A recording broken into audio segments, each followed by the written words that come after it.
Бары кандай кылмыш болуп калат? Убийство, хранение оружия. Бул жакта ичинде эмне болуп атасыздар? Жүрүңүздөр, ал жеринен көргөзөйүн.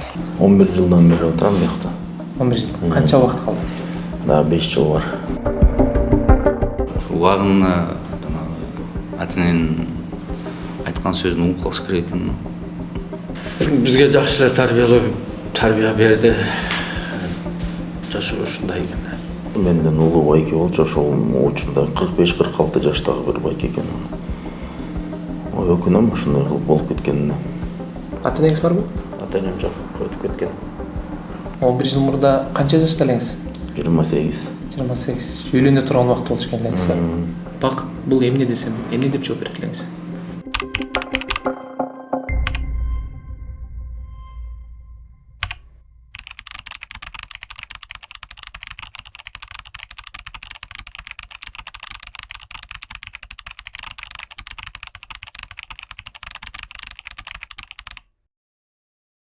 Саламатсыздарбы, ардактуу көрүүчүлөр? Бүгүнкү чыгарылышта азыркы учурда биз жаза аткаруу мамлекеттик кызматынын 16-түзөө мекемесинде турабыз. Өзүңөр көргөндөй, президенттин буйругу менен 2024-жылы оңдоп түзөө демонтаж кылууга буйрук чыгарган. Ошол менен биргеликте азыркы учурда 2025-жылга чейин эмне иштер болду, азыркы учурда кандай абалда соттолгондор кандай иштеп атат, ошол тууралуу бүгүнкү чыгарылышта сиздерге баяндап беребиз. Биз менен бирге болуңуздар.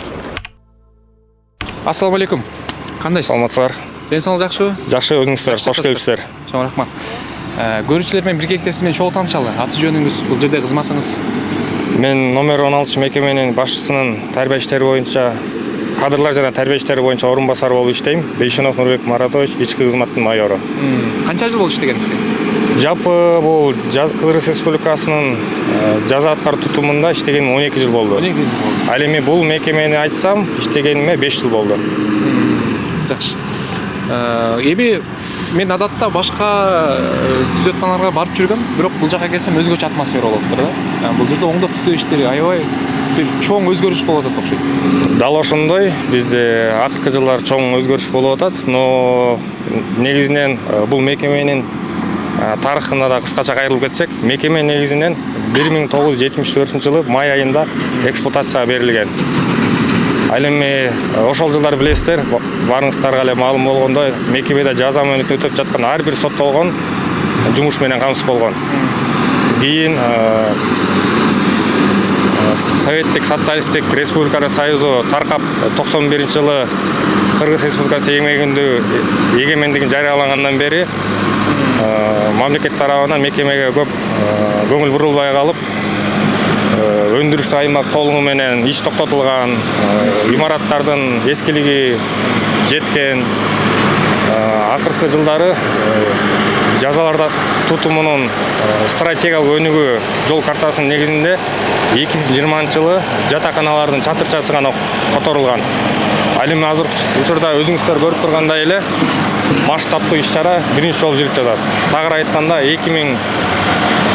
2024-жылы президенттин тапшырмасы менен министрлер кабинетинин төрагасынын буйругу менен 16 мекемеде курулуш, демонтаж, оңдоп түзөө иштери башталган. 2024 апрель айынан баштап бүгүнкү күнгө чейин иштер кызыгууланууда.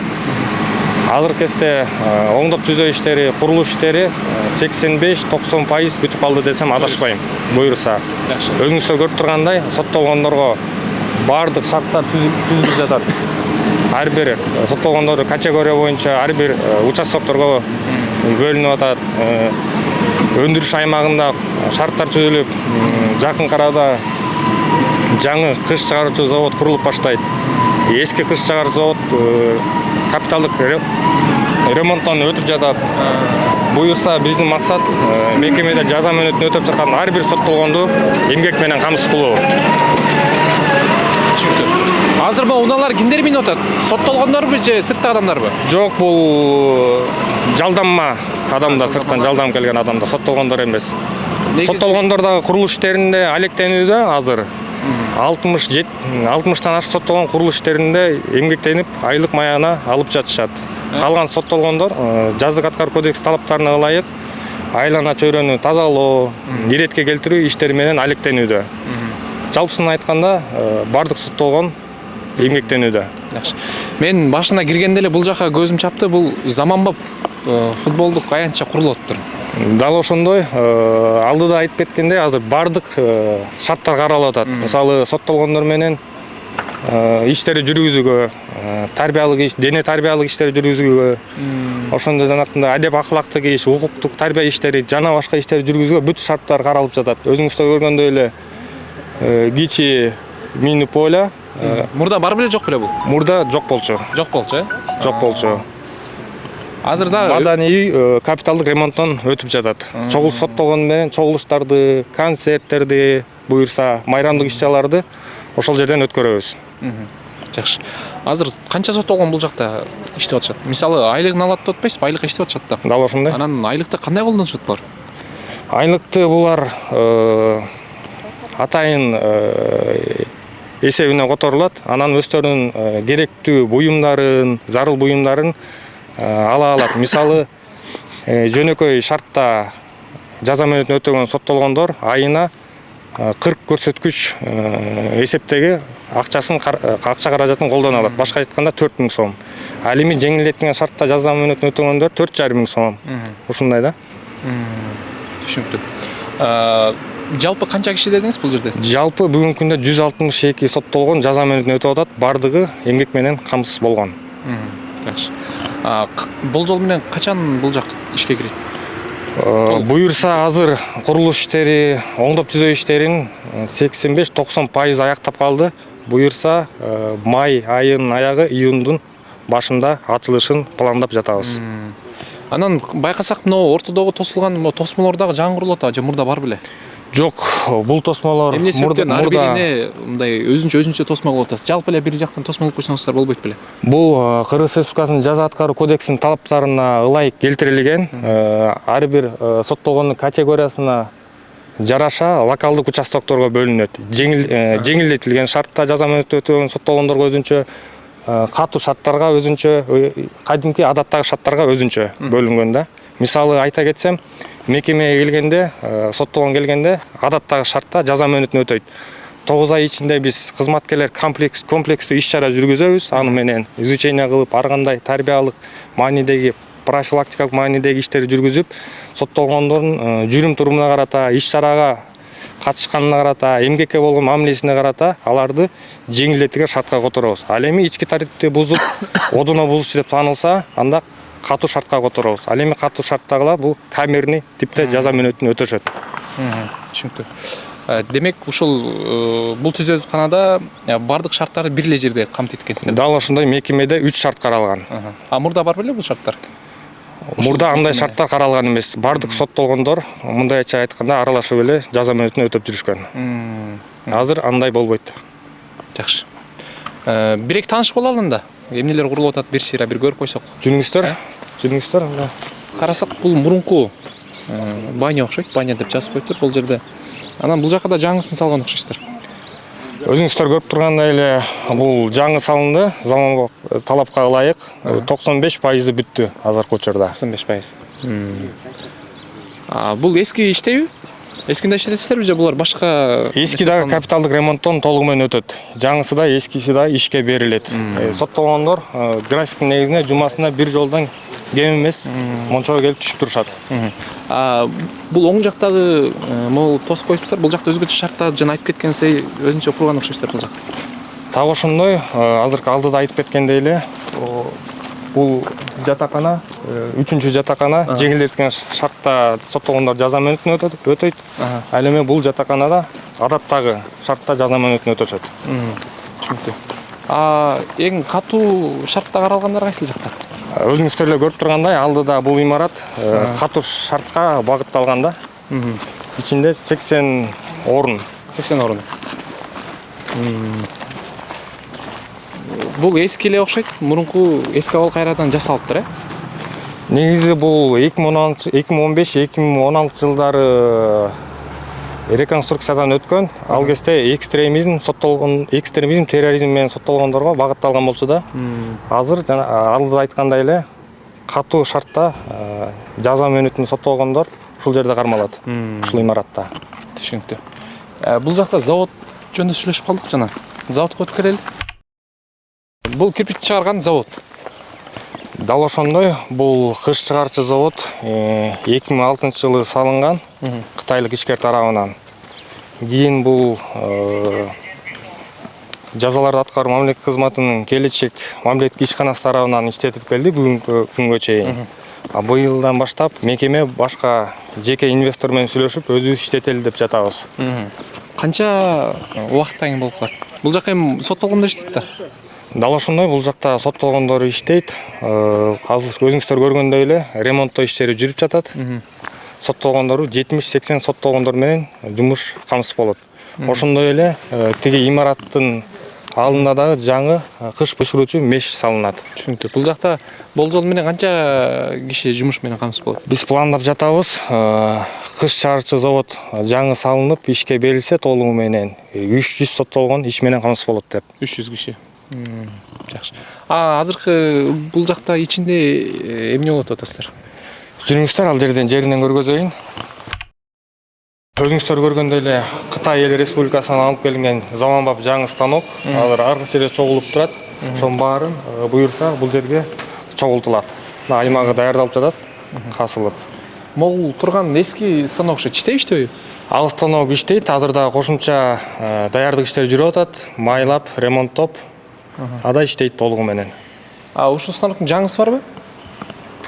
Жаңысы сиздер көрүп тургандай эле азыр толугу менен чогулта элек. Чогулта элек демек. Мына бөлүк-бөлүктөр турат экен да. Ооба. Түшүнүктүү. Тетиги жана биз кирип көргөндө ак. Бул кандай станок экен? Ал дагы ушул станоктун бир детали да. Ошон эле. Ошонун эле детали баары чогултулуп, бул жерге орнотулат. Түшүнүктүү. Азыр эми бул жактагы ичин карасак жаңы кирпичтер салынып тур, могул жак тосуптур да. Бул кирпич кимдики? Бул кирпич өзүбүздөн чыккан продукция, сапаттуу, өзүңүздөр көрүп тургандай эле. Азыр кирпичтер базарга чыгып атабы сиздерден? Жок, азыр өзүбүздөн чыккан продукцияны только мекемеге колдонуп жатабыз толугу менен. Өзүңүздөр көргөндөй эле азыркы курулуш иштери кызуу жүрүп жатпайбы? Курулуштан кийин буюрса базарларга Курулуштан кийин буюрса мамлекеттик мекемелерге, жеке тараптарга сатабыз деген ойдобуз. Арзан. Сапаты жагынан башка жактан кем калбайт, бирок арзан болот. Буюрса. Бул мекеменин ички тартип эрежелерин бузган соттолгондор кармалган айып изолятору. Жалпысынан 11 камерадан турат. 11 камерадан. 11 камера, 60 орун жалпысынан айтканда. Өзүңүздөр көргөндөй эле кичи камера 4 орундуу. 4 орундуу. Кырсак болот, Кроваттар. Эртең менен подъем саат 6-да көтөрүлгөндө кроваттар мындай көтөрүлөт. Сырттан сиздер көтөрүп коесуздар. Бизде сыртынан көтөрүп коебуз. Ал эми кайра отбойдо түшүрүлөт. Отбой саат 10-да болот. Катуу режим экен да демек. Катуу режим. Мекемеде бардык соттолгондор катуу режимде. Жата албайт экен күндүз. Дал ошондой. Бул жак 4 кишилик, бул жак көбүрөөк окшойт. Бул жак 8 кишилик. Бул жак чоңураак экен. Мекеме башчысынын укугу менен 1 суткадан 15 суткага чейин кармалат. Түшүнүктүү. Суулар, дааратканасы. Дааратканасы суу ичинде. Кенен бул жак, 8 кишилик, ал тиги тарап 4 кишилик. Сиздин атыңызды Улан деп өзгөртүп коебуз. Кайсы статья менен келдиңиз? Сырбал болсо. 349. 349. Бул кандай кылмыш? Побег. Анын тарыхы кандай? Побег дегенде эмне түшүнсөк болот? Тарыхы колонка поселениядан кетип калган. Түрмөдөн кетип калгансыз. Жок, түрмөдөн эмес. Колония поселения. Жума сайын келип турасың да. Ошо кетип калгансыз. Ага чейин эмне кылмыш кылдыңыз? Ага чейин грабеж. Канча жыл болду бул жакта? 6 жыл болду. 6 жыл болду. Канча убактыңыз калды? 5 жыл болду. 5 жыл. Биринчи кармалганыңызда кандай сезимдер болду?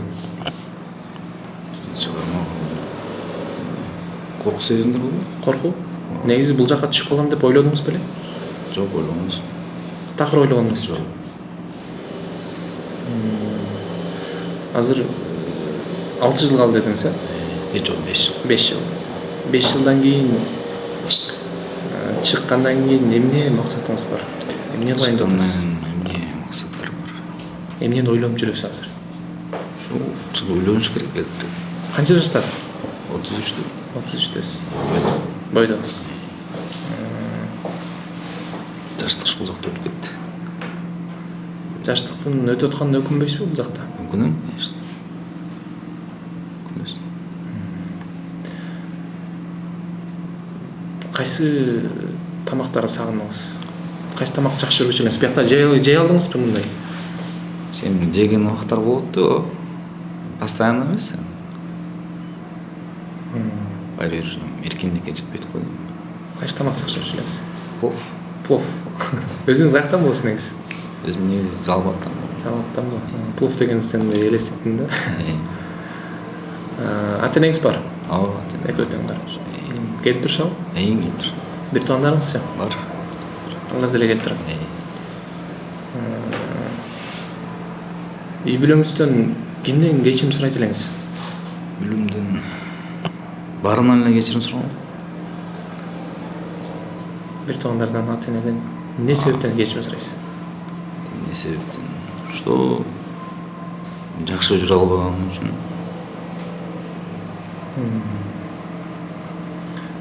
Ал бул жакка келип эмнени түшүндүңүз?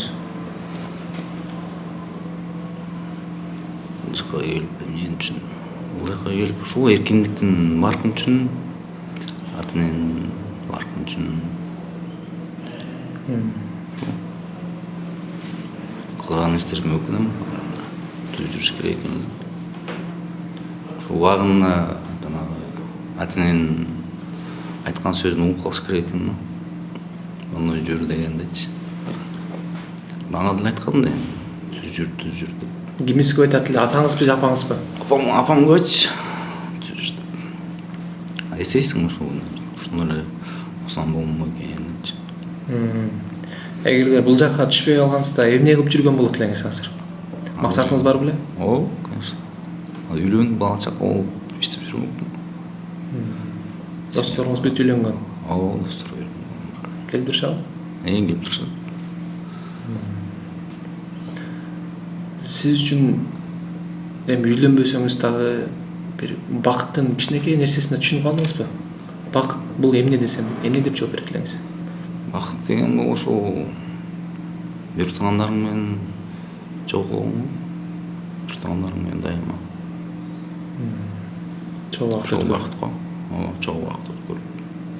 Элдер айтат го, бакыт акчада дейт. Бакыт бийликте дейт. Акча келип жок болот кайра. Негизи кылмышыңыздын тарыхы кандай? Мисалы, балким сиздей азыркы жаштар сиздин ишиңизди кылып жүргөн чыгар. Ол балким Ооба, артка кайтат. Ушу бирөөнүн балык нерсесин алып коелу. Куш колду. Мектептен? Жок, көчөдөн. Көчөдөн. Андайлар да жок эмес чыгар бизде. Азыркы учурда да. Аларга кандай кеңеш бересиз? Азыркы учурда андай жок го дейм. Кеңеш, кандай кеңеш берем? Андай кылбагыла кеңеш берем. Жүрүүгө кеңеш берем. Кичинекейде ата энеңиздин колуңузда өтсүңүз же чоң ата, чоң энелердин колунда өтүп калдыңызбы? Ата энем колунда. Өзүндө. Түшүнүктүү. Эң биринчи үйлөнүм деп максат коюп турсуз да. Анан эмне жумуш кылам деп атасыз чыкканда? Эмне жумуш кылам? Бизнес кылабыз Кудай буйрса. Пландар бар. Кандай бизнес дейсиз? Биякта отуруп бизнес деп пландап аткан турбайсыз демек. Ойлор болуп атат эми. Чыгымда Элге аралашып. элге аралашып. Бирок мындай 5 жыл аз эле жылдай көрүнүп атабыз же сиз үчүн аябай чоң жылбы? Мен үчүн өтө чоң жыл болду. 5 жылдын ичинде мен уже үйлөнүп, уже бир 2 бала болмокмун. Уже 2 бала жок деген. Жок дегенде. Жок деген. Ошол жагындай прям үйлөнчү убакта камалып кеттим да мен. Неге үйлөнбөй жүрдүңүз эле? Неге үйлөнбөй жүрдүм эле? Ушул жаштыкка салып, да бир аз жүрө турайын. Ушул убагында үйлөнүш керек экен негизи. Үйлөнүш керек. Ошол может убагында үйлөнгөндө семьяны ойлоп мындай жолго түшпөйт болчумун. ойым бар да ошто ойлонуп койгум кээде может үйлөнсөм может бул жака келбейт белем деп. Сүйлөшкөн кызыңыз бар беле жок беле? Бар болчу Тип кеттиби? Турмушка билбейм тип кетти болуп кетти. Ошондон бери мамиле кылган жоксуз. Жок. Түшүнүктүү. Аты жөнүңүздү өзгөртүп коелу. Самат байке дейли. Кайсы статья менен түштүңүз эле? Ошо сыр болуп эле кала берсин. Сыр болуп кала берсин. Канча жыл болду бул жакта? 7 жыл болду. 7 жылдан бери. Канча убактыңыз калды? 5 жыл убактым калды. 5 жыл. Сиз үчүн 7 жыл кандай өттү? 7 жыл эми ар кандай эле болду. Оор күндөр дагы, жакшы күндөр дагы дегендей. Эң оор күнүңүздөн бир күндү эстей аласызбы? Оор күн дегенде бизге ушу бала чакаңды сагынасың, ошол оор күн болот да. Бала чакаңыз бар? Бала чака семья бар. Аялыңыз бар. Канча уул, канча кызыңыз бар? Бир кыз, 3 уулум бар. Балдарыңызды сагынганда эмне кыласыз бул жерде? Балдарды Көбүнчө. сагынганда бул жактан мекемеден сүйлөштүрүп турат, ошону келип суранабыз. Түйгө чалып бала чака менен сүйлөшүп турабыз. Келип турушат. Бала чака келип турат.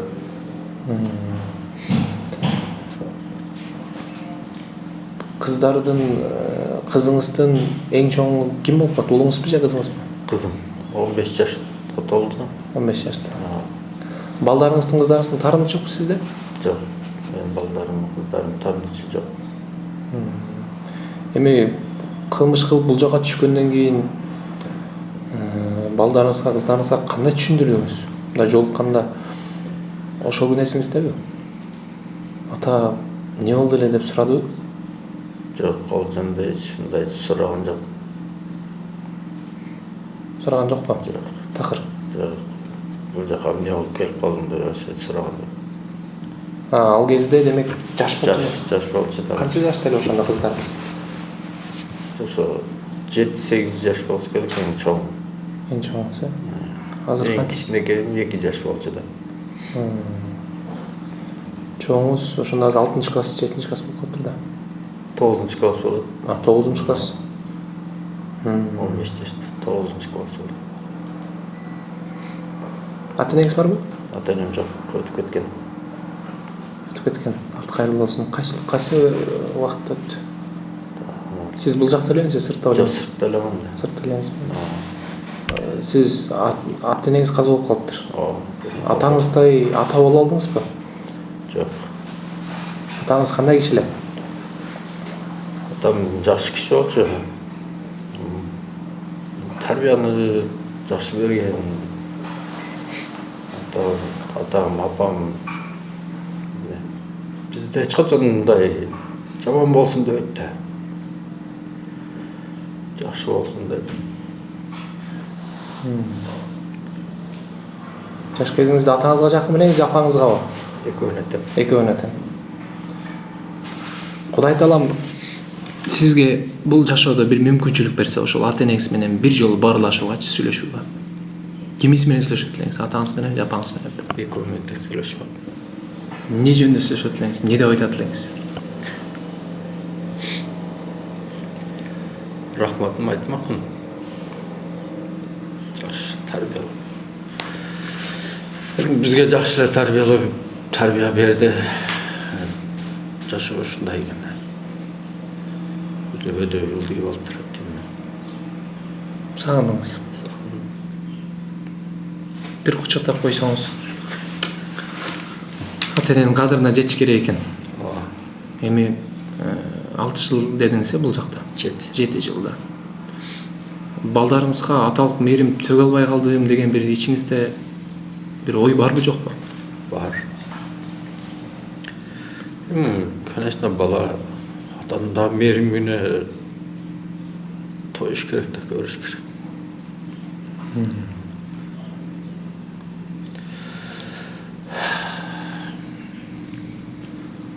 Балдарыңыз, кызыңыз жакынбы же балдарыңыз жакынбы сизге? баары эле жакын мага. Баары эле жакын. Бирок атасына кыздар жакын болот дейт. Чыкканда кандай пландарыңыз бар бул жакта? Иштейбиз, бала чакага карайбыз. Бала чака менен болобуз. Убакыт текке кеткен убакыттарды аракет кылыш керек, иштеш керек. Эмне жумуш кылайын деп атасыз? Эми Кудайга шүгүр, эми колдон баары эле келет. Чач алган, тамак кылган, көп нерселер, стройка, любой эмне кылыр. Жумуш тандабайм. Любой жумушту кылам. Түшүнүктүү. Поле болсо, поле любой жерде иштеп. Бул жакта да иштеп атыптырсыз. Ооба. Айлык чыгып атат. Ооба. Үйдөлөргө да жардам барып атат сизден. Ооба. Эмне кызмат кылып атасыз бул жакта азыр? Эмне иштер болот? Бул жакта азыр стройкада иштеп турабыз. Стройкада ПМКга жардам беребиз. ПМК кайсы жумушту көрсөтсө, айтса, ошо кылабыз. Кызматкерлердин мамилеси кандай сиздерге? Бизге жакшы эле кызматкерлердин мамилеси. Эч кандай бир эме жок. Кудайга шүгүр, эми ар ким тентек кылсаң, улар деле ошого жараша мамиле кылат. Жакшы жүрсөң, жакшы мамиле. Тендек кылган учур болду сизде? Жок, менде тентек кылган учур жок. Бул жакта отургансызга канча жыл болду? 11 жылдан бери отурам бuyакта. 11 жыл. Канча убакыт калды? Да, 5 жыл бар. 5 жыл. Качы статья? 97-241. Булар кандай кылмыш болуп калат? Убийство, хранение оружия. Ошондой. 11 жыл мурда бул жакка кирип калам деп ойлодуңуз беле? Жок, андай ойлогон эмесмин. Кокустук болуп кетти случайно. Бул жакка киргенден эмнени түшүндүңүз? Алгач сезимдерден киргенде эле кандай сезим болду? Ошо кылган ишиме өкүндүм. Андай кылбаш керек экенин түшүндүм. Мыйзамды бузбай жашаш керек экенин түшүндүм. Үй бүлөңүз барбы? Жок, үйлөнө элекмин. Үйлөнүп элексиз. 11 жыл мурда канча жашта элеңиз? 28. 28. Үйлөнө турган убакыт болчу экен элеңиз. Ата энеңиз бар? Атам бар. Атаңыз бар.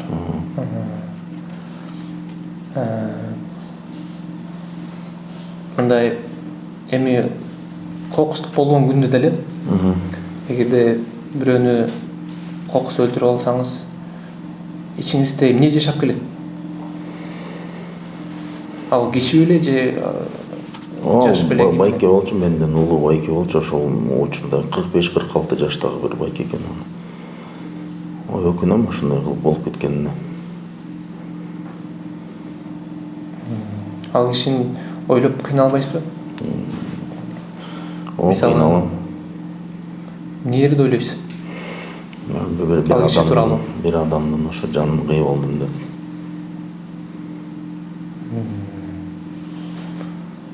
Алардын бир туугандары бар экенби? Ата энеси? Алардын семьясы бар экен, ата энесин билбейм. Ошо сот болуп атканда аялы, бала чакасы бар экен. Ошол жактан билдим соттон бар экенин. Бала чакасынын астында турганда өзүңүздү кандай сездиңиз? Өтө жаман сездим. Өкүнүчтүү болду. 6 жыл калды дедиңиз, дагы? 5 жыл. 5 жыл. 11 жыл отуруптусуз. 5 жыл бул сиз үчүн кандай өтүп атат убакыт? 5 жыл кандай сезилет эми сизге? Эми азыр былтыртан бери, иш башталгандан бери ошол жакта иштеп, кичине убакыт батыраак өткөнүп калды да. Анан стройка бүтсө дагы иштер болот экен, кирпичный завод ачылат экен, ошол жакта иштейбиз го деп ойлоп атабыз. Бирдеке менен алектенсең, убакыт тезирээк өтөт экен да. Канча жылдан бери иштеп атасыз? Былтыр ошо стройка башталгандан бери, 1 жылдан бери баштап иштеп атабыз ошол жерде. Жакшы. Эң башкы убакыт өтсө, эң башкысы ушул нерсе түшүнүп жетсеңиз эле жакшы. Анан кызматкерлер тарабынан мамилеси кандай сиздерге? Кызматкерлер тарабынан мамилеси жакшы. Жакшы. Доо жок. Доо жок, баары жакшы. Жакшы мамиледе. Жакшы мамиледе жардам берип турат, могу документ жагынан эмеге колонка представлять этип иштеген жумушубузга кээде поощрение жазып берет. Жакшы эле баары. Доом жок. Жана каза болуп калган киши 45-46 жаштарда болуп атпайсызбы? Кудай таалам сизге бир мүмкүнчүлүк берсе. Ошол киши менен бир жолу баарлашууга. Не деп сүйлөшөт элеңиз ал киши менен? Алдыңызга келди. Кечирим сурамакмын эми. Тилди албагандан кийин аны только кечирим сурамакмын. Болду ошол эле да. Кечирим сураш керек. Үй бүлөңүз атаңыз таарынган жокпу? Эми башында эме болдум, мындай түшүнбөйм, эмне кандай кылып алдым деп. Бир туугандарыңыз барбы? Байкем бар, Келип турат. келип турушат ооба. Ал кишилер кандай кабыл алды бул кылмышты? Мен башында алар деле туура эмес түшүнүп аттым, мен эмне кандай кылдым деп. Башында ушу баары эле туура эмес түшүнүп аткан эми. Мага мындай капалангансып. Азыр жакшы. Азыр эми жакшы эле ооба. Планыңызда бул жака чыккандан биринчи орунда үйлөнөт экенсиз. Кудай буйруса үйлөнөбүз анан. Семья, бала чака дегендей. Не жумуш кылайын деп ойлоп атасыз? Билбейм, бир жумушка кирем да иштеп. Бияктан болсо стройканы үйрөндүк. Башынан аягына чейин.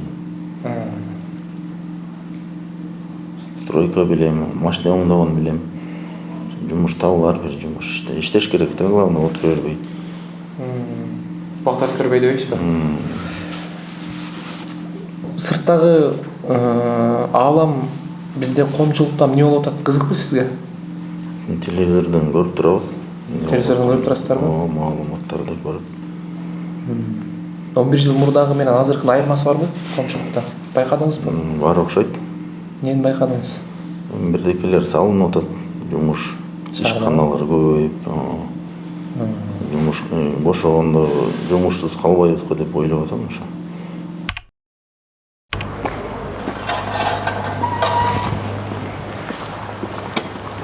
Азыр биз мекеменин сырткы аймагында жайгашкан административдик зданияда турабыз. Кеңсе бөлүмү, ыкчам бөлүмү, тарбия кызматы, өкүмдөрдү аткаруу бөлүмдөрү жайгашкан. Көрсөңүздөр болот. Кызматкерлер күн тартибинче иштеп жатышат. Саламатсызбы? Уруксатпы? Кандайсыздар? Жакшысыздарбы? Жакшы. Эс алып жакшы. Жакшы. Аты жөнүңүз, кызматыңыз чогуу таанышам. Мен Сатарбекова Айпери Ислановна, кеңсенин улук тескөөчү кызматында. Кызматкерсиз. Кызмат. Канча жыл болду иштегенсизге? Негизи жазык аткаруу тутумунда иштеп жатканыма 5 жылдан ашты. 5 жылдан. Бул мекемеде 22-жылдан бери. Негизи бул кесип мындай өзгөчө аркалаган кесиптердин катарында толтойт да. Анан эмне себептен бул кесипке келип калдыңыз? Менин чоң атам өзүмдүн ушул органдарда иштеген ошол себептен. Десем болот. Аталарыңыздар жолдогон турбайсызбы? Ооба, өзүмө дагы жакчы бул кесип кички кезимден бери эле. Турмушка чыккансыз? Ооба, турмуштамын, балам бар. Бир Жолдошуңуз да ушул кызматтанбайсызбы? жолдошум да ушул. Анткени көпчүлүк ушундай кызматтагылар мындай чогуу бир болушат да. Ооба, Анда колдойт. колдойт. Албетте. Жакшы жагы болуптур сиздерге көрүп чыктык. Ийгизгер болсун. Чынында сиздердин эмгегиңизди эл баалайт. Ишинсе ийгилик. Өзгөчө айымдар сиздер ушундай жерде иштеп атканыңыздар биз үчүн сыймак. Чоң рахмат. Эсеп сактоонун кызматкери, Бухгалтерлерби? бухгалтер болот. Саламатсызбы? Келиңиз. Кандайсыз? Саламатсыздар. Эсептөөнүн улук тескөөчүсү капитан Бөстөкөл Зачанышым. Ден соолугуңуз жакшы? Жакшы. Мен аты жөнүм Мунарбек, журналист. Келиңиз, жакыныраак туруңуз. Иштериңиз жакшыбы? Жакшы, шүгүр. Сиз канча жылдан бери бул жакта кызмат кыласыз? Мен быйыл буюрса 11 жыл болот. 11 жыл. Младший инспектор бухгалтерден баштагам. Кенже инспектор болуп, азыр улук тескөөчү, главный бухгалтер. Жакшы. Жумуштар кандай? Жумуштарыбыз жакшы, буюрса мына жаңы административный кабинеттерди куруп жаңы көчүп кирдик. Мурун эски штабта отурчубуз. мебелдер менен камсыздоолор болуп атат. Кадимкидей жана жаңы үйгө киргендей болуп атасыздарбы? Ооба. Буюрса жакшы. Мебелдерибиздин баары алмашып, жакшы буюрса. Мен кесиптешиңиздерден сурадым. Бул кызматка эми айым болгондон кийин сиз кандай келип калдыңыз? Мен кандай десем, өзүм тандоом. Форма кийгенди өзүм жактырчумун. Особенно эсептөө жагат бухгалтерия. Жакшы акча эсептеп турбайсызбы? Жакшы. Үй бүлөңүздөн барабы мындай? Баягы Жок. ушундай объекттерде иштеген. Жок. Демек өзүңүз Өзүм эле. Өзүм тандоом. Жакшы. Эң башкысы ийгилик болсун. Бул мен айтып кеттим, өзгөчө кесиптердин катарына кирет да бул нерсе. Бул жакта иштеген адамдар тарбиялоо жаатында иштеп атасыздар. Эл сиздердин эмгегиңиздерди баалайт. Бар болуңуздар, кемдер, көп жашаңыздар. Сиздер бар, биз барбыз. Чоң рахмат. Биздин дагы сапар аяктап баратат. Сизге чоң рахмат. Иштериңизге ийгилик болсун. Буюрса элибизге, жерибизге кызматыңызды кылып атасыз. Албетте көрүүчүлөр сиздердин эмгегиңиздерди баалайт. Сиздерге да чоң рахмат келип бергениңиздерге. Ушундай элдин кызматы үчүн мамлекетте болуп жаткан жакшы иштерди элге, коомго чагылдырып жүргөнүңүздөргө тилектешпиз. Ишиңиздерге ийгилик. Мен эмнени байкадым? Негизи кичинекей балдарды тарбиялаш бир аз оңоюраак. Негизичи. Анан мындай улуу инсандарды 18 жаштан өйдө 20-23 бул кишилерди тарбиялоо сиздердин колуңуздарда экен да, мындайча айтканда. Анан бул нерсенин эмгеги бизге билинбеген менен эл билет. Эмгегиңиздер зор. Бар болуңуздар, ишиңиздер ийгилик болсун. Үй бүлөлүк бакыт каалайбыз эң башкысы. Анан элибизге бир каалоо тилек болсо, бир учурдан пайдаланып айтып алсаңыз болот. Элибизге каалоо тилегибиз ар дайым тынчтык болсун элибизде, мамлекетибиздин туусу бийиктикте, эркиндикте желбиреп тура берсин. Мамлекетибиз мындан ары дагы өнүгүп, өсө беришине тилектешмин. Чоң рахмат. Ишиңизге Сиздерге да чоң рахмат. Урматтуу достор, азыркы учурда биз жазаларды аткаруу кызматынын номер 21 мекемесинде турабыз. Мындай ойлонуп көрсөк, бул мекенин баары деле билишет, ал эми шаарыбыздын ортосунда болуп калды. Анткени шаарыбыз чоңойду. Четти карасак, бул четте көп кабаттуу үйлөр, 5-6 этаждуу элдер жашап атат. Ал эми бул жакта жарандар жазасын тартып атышат. Эми албетте шаардын ортосунда болгондуктан байланыштуу бул нерсе дагы бир башкача көрүнүш десем болот. Ошондуктан мындай стратегиялык объектлердин курулушу албетте шаардын чет жагына болгон жакшы. Ал эми азыркы учурда Камчы Кыдыршаевичтин колдоосу менен шаардын чет жагына курулуп атыптыр. Ошол жака сиздер менен биргеликте барып келели. Жакында буйруса бул мекеме башка жакка которулат. Биз менен бирге болуңуздар. Ассалам алейкум. Ассалам алейкум. Кандайсыз? Денсаулык жакшыбы? Аман эсен. Орозуда кыйналган жоксуздарбы? Жок, кыйналбай эле. Жакшы. Көрүүчүлөр менен сиз менен чогуу таанышалы. Аты жөнүңүз, кызматыңыз? Атым Алмаз, ПМКнын главный инженери болуп иштейм. Бүгүнкү күндө ушул жердеги 21 сезону куруп жатабыз. Муну Канча жыл баштагансыздар? Ноябрдын орто ченинде баштаганбыз, 24-жылдын. Бүгүнкү күндө могу баннерде көрүп турган бардык блоктордун көпчүлүгүнүн котловандары казылып, уже жер иштери жүрүп жатат. Азыркы күндө административный корпустун котлованы казылып жатат. А калгандары грунтовой подушкасын котловандарын өстүрүп келатабыз. Бул 100%-дын канча пайыздык иш аткарылды азыр? Биз азыр башкы эле жер этап жумуштарында ганабыз да. А бул 100%-дын канча десем бир 5-10%-ын эле аткардык бүгүнкү күндө. Канча убакыт кетет бүтүшүнө? Бүтүшүнө эми талаптар коюлуп атат, чем эрте бүткүлө депчи, быйылкы жылдын эсебинен деп. Бирок бул бир 2 жылдык убакыт алат го. 2 жылдык. Эми азыркы бул жак шаардагы СИЗО аябай эски. Бул заман талабына жараша заманбап. Эмне өзгөчөлөр бар сиздин оюңуз боюнча? Мунун бардыгы жаңы салынып жатат да. Эскилери кандай салынган азыр бүт ремонт кылганда деле көрүп атабыз да, баары эле урап жатпайбы. А бул жерде бүт баары бетондон, темир торшолор менен каркас, бул жерде арматура көп абдан. Жана ошондой эле бетон да көп да. Мунун баардыгы эле железобетонный конструкция болуп салынып атпайбы. Азыр канча кызматкер иштеп атат? Бул жерде азыр бизге тиешелүү гана техникалар, анткени котлованда грунтту казып ташып аткан механизмдер иштеп атат. Мына өзүңүздөр көрүп тургандай бул жерде бир топ экскаватор жана автосамосвалдар иштеп атат. Түшүнүктүү. Ишкерлер орозо кармашып атабы? Ооба, көпчүлүк эл орозо. Ысык башталды. Кыйналышкан жокпу мындай? Эмне кыйынчылык болуп атат силерде? Эмне маселе? Биз мындай кыйынчылык деле жок, өз убагы менен кетип атат жумуш. Өз орду менен. Өз орду менен. Түшүнүктүү. Чоң рахмат анда. Ишиңизге ийгилик болсун. Рахмат.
Урматтуу көрүүчүлөр, ушуну менен бүгүнкү чыгарылышка чек коюлду. Сиздер менен мен Мунарбек Имаров болдум. Кийинки берүүлөрдөн көрүшкөнчө сак саламатта туруңуздар.